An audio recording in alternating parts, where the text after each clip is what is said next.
হঠাৎ করে শ্রীলঙ্কার এক নাগরিকের কাছে ফোন আসে। ফোনটি এসেছে বাংলাদেশ থেকে। শ্রীলঙ্কান সেই ব্যক্তিকে জানানো হয় তার বাবা ও মাকে অপহরণ করা হয়েছে। তারা এখন বাংলাদেশের একটি এলাকায় জিম্মি। তাদের মুক্তির জন্য বাংলাদেশে $5 লাখ পাঠাতে হবে। কি হলো তারপর? ফিরে যাই 2 সপ্তাহ আগে। জোরে সোরে ঢাকায় পালিত হচ্ছে আন্তর্জাতিক বিনিয়োগ সম্মেলন। বিনিয়োগ সম্মেলনে সকলের মনোযোগ কাড়েন বিডার নির্বাহী চেয়ারম্যান আশিক চৌধুরী। তার দুর্দান্ত প্রেজেন্টেশন পুরো দেশবাসীকে চমকে দেয়। সোশ্যাল মিডিয়া সয়লাব হয়ে যায় তার প্রশংসায়। সম্মেলন থেকে আশা করা হয় বাংলাদেশে বিদেশি বিনিয়োগ আসবে। এর ঠিক 2 সপ্তাহ পর বাগেরহাটের এক ব্যবসায়ীর আমন্ত্রণে ঢাকায় আসেন শ্রীলঙ্কান দম্পতি। এই দম্পতি অ্যাকুরিয়াম মাছের ব্যবসা করেন। মঙ্গলবার এই 2 জন ঢাকা বিমানবন্দরে অবতরণ করেন। তারপর সেখান থেকেই তারা চলে যান বাগেরহাট।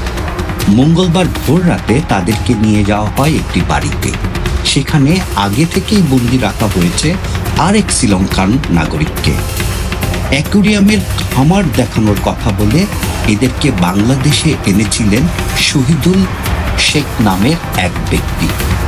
এই 3 শ্রীলঙ্কানকে জিম্মি করে তাদের কাছে $5 লাখ চাওয়া হয়। শেষমেশ $2.5 লাখ রফা হয়।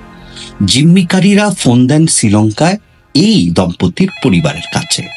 টাকা পাঠানোর জন্য তাদেরকে ব্যাংক অ্যাকাউন্ট নাম্বারও দেওয়া হয়। এরপর কেটে যায় কিছুটা সময়। শ্রীলঙ্কা থেকে এই খবর জানানো হয় ঢাকার লঙ্কান দূতাবাসে। দূতাবাস যোগাযোগ করে বাংলাদেশের পররাষ্ট্র মন্ত্রণালয়ে। পররাষ্ট্র মন্ত্রণালয় জানায় স্বরাষ্ট্র মন্ত্রণালয়কে। এরপর বিষয়টি জানানো হয় পুলিশকে। পুলিশ অভিযান শুরু করে। নিরাপদে 3 শ্রীলঙ্কান নাগরিককে উদ্ধার করা হয়। উদ্ধারের পর তাদেরকে নিয়ে যাওয়া হয় খুলনায়। ঢাকায় ফেরার পর এই শ্রীলঙ্কান দম্পতি বাংলাদেশ ছাড়েন।